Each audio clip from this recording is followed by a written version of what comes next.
Estamos dando início à nossa gravação da lição número 5 do primeiro trimestre de 2014. Hoje é dia 29, né?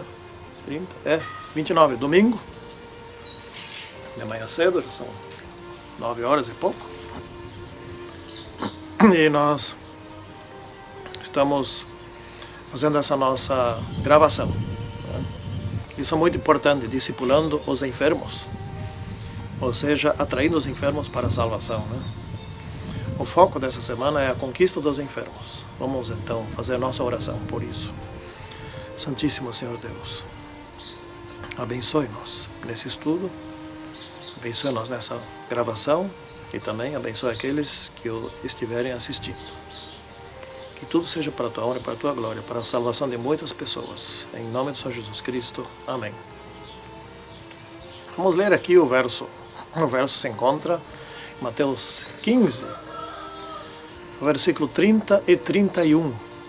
E vieram a ele muitas multidões, trazendo consigo coxos, aleijados, cegos, mudos. E outros muitos os largaram junto aos pés de Jesus, e ele os curou. De modo que o povo se maravilhou ao ver os mudos, que os mudos falavam, os aleijados recobravam a saúde, os coxos andavam e os cegos viam. Então glorificavam ao Deus de Israel. Como é que seria a cura? Como é que seria Jesus hoje, se Jesus viesse em nossos dias?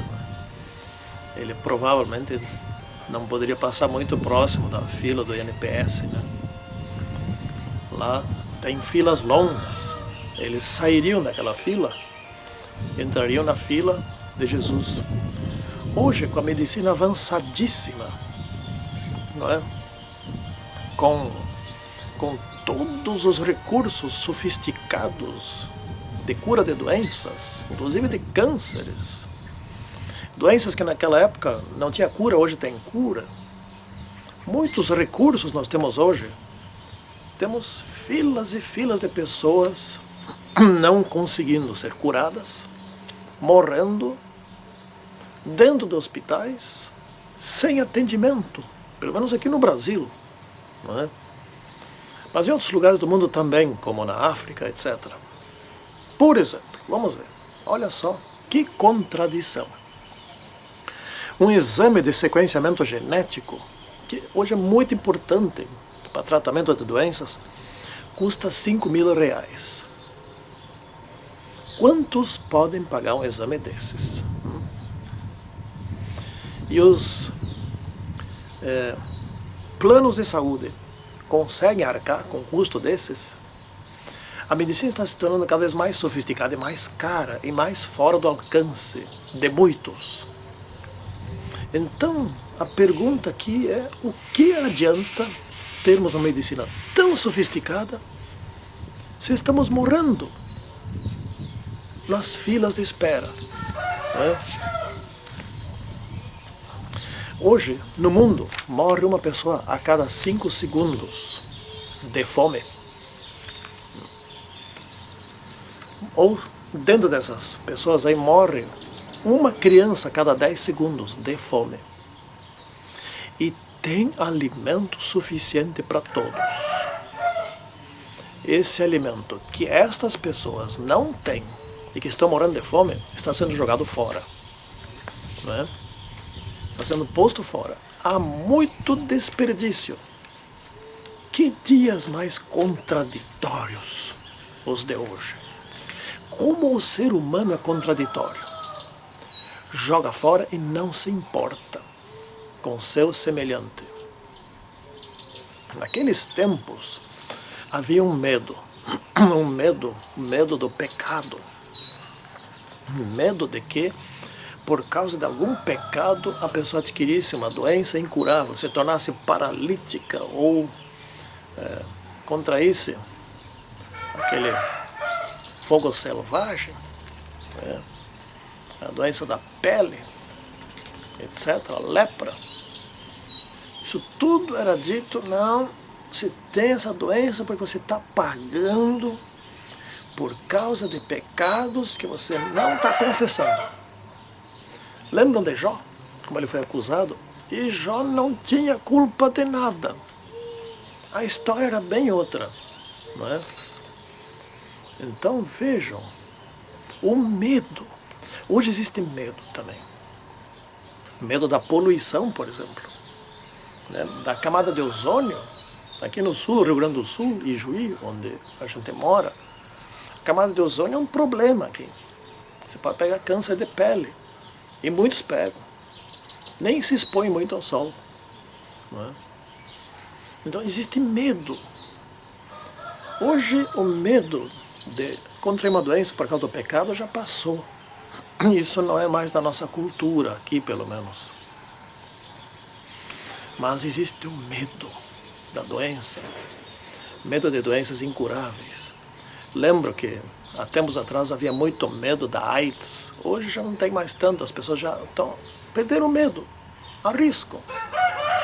A AIDS já não mata mais tanto assim, né? Mas havia medo.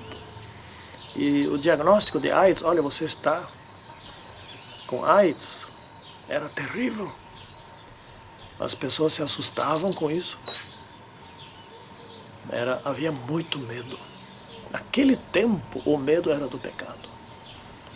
Então Jesus, quando curava, ele sempre procurava dizer: os teus pecados estão perdoados. E a pessoa saía aliviada daquilo ali. A pessoa queria mais perdão dos pecados do que a cura. Porque se a pessoa só fosse curada e não perdoada, poderia a doença voltar por causa da falta de perdão. Não é? Então Jesus morreu para poder curar, para poder salvar. Que tal se hoje um presidente, no caso aqui no Brasil, a presidente Dilma, resolvesse marcar um dia, nesse dia eu vou morrer pelos brasileiros, para que o Brasil tenha uma pátria melhor, para que possamos ter um país melhor, um país menos corrupto, um país mais honesto, mais correto, onde os impostos seriam todos destinados ao seu fim, à sua finalidade legal, etc. Sabe o que iria acontecer? Nada mais do que a perda da presidente. E nada mais. Nada mais mudaria. Porque, enfim, a morte dela não é uma morte como a de Jesus. Em primeiro lugar, Jesus ressuscitou da morte. Em segundo lugar, segundo lugar, não de importância. Jesus foi não pecador. Morreu ali um humilde, sincero e honesto. Jesus curava o corpo, mas também curava a mente. Há um efeito entre a mente e o corpo. Há um efeito. Mas o castigo, ou, aliás, a mente, ela atrai saúde quando ela é positiva, quando ela pensa coisas boas. E a mente atrai doenças quando ela é pessimista, quando ela é negativista. Não é? Então nós precisamos ter muito cuidado com o que nós pensamos. Precisamos ler todos os dias nossa Bíblia, ler bons livros, manter nossos pensamentos ligados a Jesus Cristo. Mas devemos saber uma coisa: doenças não são castigos hoje de pecados, mas podem ser consequências. Isto pode ser, por exemplo, se o sujeito bebe e dirige, ele pode causar um acidente. Ele não está sendo castigado porque bebeu, está havendo uma consequência porque bebeu. Pode haver morte, pode haver grandes prejuízos, etc. Consequências, né? Eu lembro de ter lido no livro de Daniel Goleman 2 casos, né? Como a mente é poderosa sobre o corpo. Então, 2, 3 médicos estavam saindo da porta de um doente, e um deles estava falando que aquele doente, infelizmente, não tinha mais condição para restabelecer a sua cura, para voltar a ser bom, ele iria morrer, não tem jeito. Mas enquanto ele falava isso, ele olhou seriamente assim para uma senhora que estava sentada no corredor esperando alguém lá. E aquela senhora se encucou, achando que era para ela. Ela não estava doente, mas uns poucos tempos depois ela morreu. Outro caso, mesmo livro, Daniel Goleman, né, no livro Inteligência Emocional. Então eu estava numa UTI e tinha um senhor lá, mais ou menos em coma, mas entendia o que se falava. E o senhor estava enganado, desenganado, ele ia morrer ali. E o outro do lado. E o médico disse algo assim, que um novo medicamento que eles iam aplicar nele, e ele falou o quanto seria positivo o resultado daquele medicamento. Mas não era para aquele desenganado. E o desenganado achou que era para ele. Algumas semanas depois, ele saiu vivo do hospital, curado. O efeito positivo do pensamento positivo. Não é? Nós temos essa orientação através de Ellen White. Inclusive estou lendo um livro sobre isso. Um pequeno livro de citações dela com relação à mente, o poder da mente sobre o corpo. Nos tempos modernos, a mente está sendo bombardeada com muitas preocupações. Não é? No tempo de Jesus, primeiro ele curava a mente, primeiro ele perdoava, ele instruía, depois ele curava o corpo. Porque a mente exerce poder sobre o corpo. Né? Hoje, nesses tempos modernos, nós estamos sofrendo de depressão, de estresse, preocupações, etc. Há um peso gigantesco sobre nós, que nos deixa vulneráveis a doenças. Ao lado disso, estão os alimentos que não prestam, as bebidas que não prestam, né? As próprias bebidas comuns, né? Refrigerantes, etc. Tem um pH muito baixo, são muito adocicadas, tem muitos ingredientes nocivos e não são prejudiciais. Nós estamos vivendo artificialmente, a expectativa de vida está aumentando, porque não se deixa as pessoas morrer. Se curam as doenças, muitas delas são curadas. Meu pai teve 3 infartos, agora está bem. 87 anos. Mas nós não estamos vivendo melhor, nós estamos vivendo mais doentes, tendo mais recursos. Nós poderíamos viver muito mais saudáveis com esses recursos, viver ainda muito melhor. Na parte de quarta-feira, Ressurreição e a Vida, eu topei com uma notícia assim, muito estarrecedora. Resolvi colocar no comentário da lição. Estão programando viagens para Marte, para colonizar Marte, mandar pessoas para lá, a partir do ano de 2023. Tem muitos cientistas que duvidam que isso vá dar certo. Né?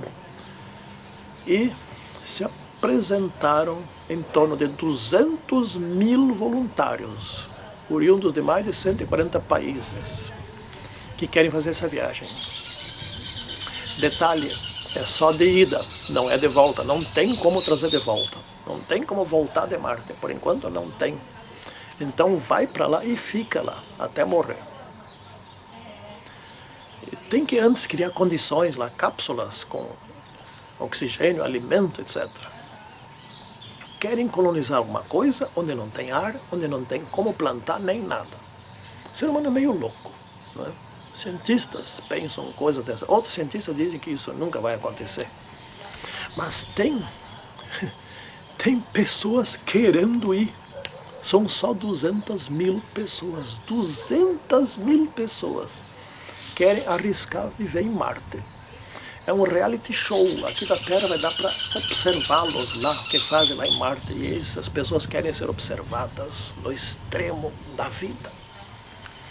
O que vocês acham da nossa viagem que nos está prometida a viagem de 7 dias através das galáxias até o reino do céu, não para um reality show, não para morrer lá, mas para viver eternamente. Né? Quantas mil pessoas são candidatas? Quanto que essas vão ter que pagar para ir para Marte? E quanto que nós vamos ter que pagar para ir para o céu? Veja a diferença. Não é? Quantos estão sendo atraídos para viajar para o céu? Hoje, desde os tempos de Jesus e desde todos os tempos, há um fascínio pelas curas. Jesus atraía multidões. Atraía multidões e curava. As pessoas iam lá, muitos para serem curadas, outras para ver Jesus operando curas, para ver um paralítico que não caminhava, para ver um cego que não enxergava, para ver, enfim, diversos tipos de doença, de um momento para outro serem curados. Um endemoniado sendo purificado, né? Um leproso sendo purificado. Isso exerce um fascínio tremendo. E muitos eram curiosos, só para ver. Os seres humanos são curiosos, né? E hoje, esse dom da cura, tá? Existe o falso dom da cura, que enche igrejas, atrai multidões para a televisão para verem as curas aqui na hora. É o falso revivamento em ação, atraindo milhões de pessoas que querem ver, que querem ser curadas. Né? Satanás tem poder, pode curar também.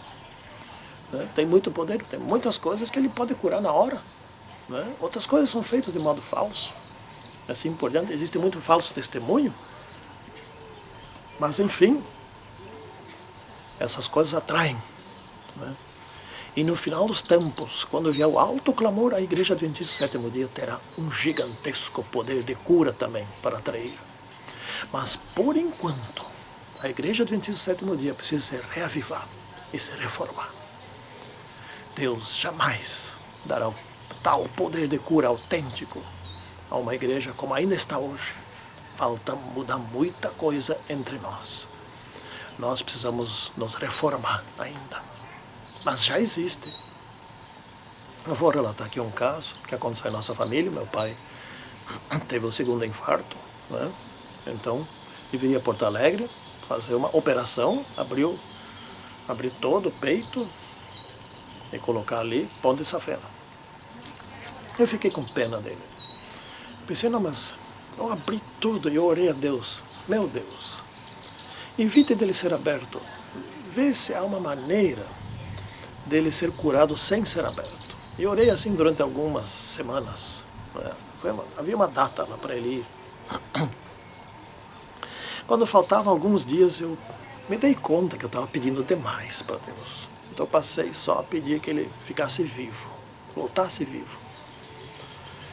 No dia da ida para Porto Alegre, eles transferiram para outro dia. A gente ficou chateado, né? Porque o pai não estava bem. São 400 e poucos quilômetros de viagem, tudo.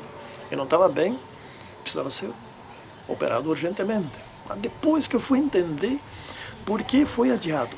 Então, na próxima data, na outra data que ele foi, estando dentro do hospital, ele se impressionou com aquele hospital grande, com toda a gente correndo lá, etc. Ele ficou nervoso e teve o terceiro ataque cardíaco. Eles socorreram ele rápido. Ele foi cair nas mãos de 3 médicos americanos que estavam lá em intercâmbio universitário. Eles não operaram, eles fizeram outro procedimento. Ele voltou vivo, sem ser aberto. Deus atendeu o meu pedido. O primeiro pedido. Está aí até hoje. Nunca mais teve problema no coração. Está com 87 anos, já caminha devagar, mas está. Né? Está vivendo. Um pouco surdo, mas vai, consegue ir na igreja e tudo. Graças a Deus. Dessas coisas, todas as famílias, desses exemplos, todas as famílias têm. Né? Então, nesta semana nós estudamos a respeito da conquista dos enfermos. Os enfermos também precisam ser salvos lá da sua cama, de onde eles estiverem. Eles precisam ser atraídos para a vida eterna. Que assim seja, cada um de nós. Em nome do Senhor Jesus Cristo. Amém. Santíssimo Senhor Deus, abençoe-nos hoje. Abençoe-nos segundo a tua boa vontade. Abençoe os enfermos, que possam ser curados e que possam principalmente ter a esperança da vida eterna. Em nome do Senhor Jesus Cristo. Amém. Tchau e até o próximo estudo.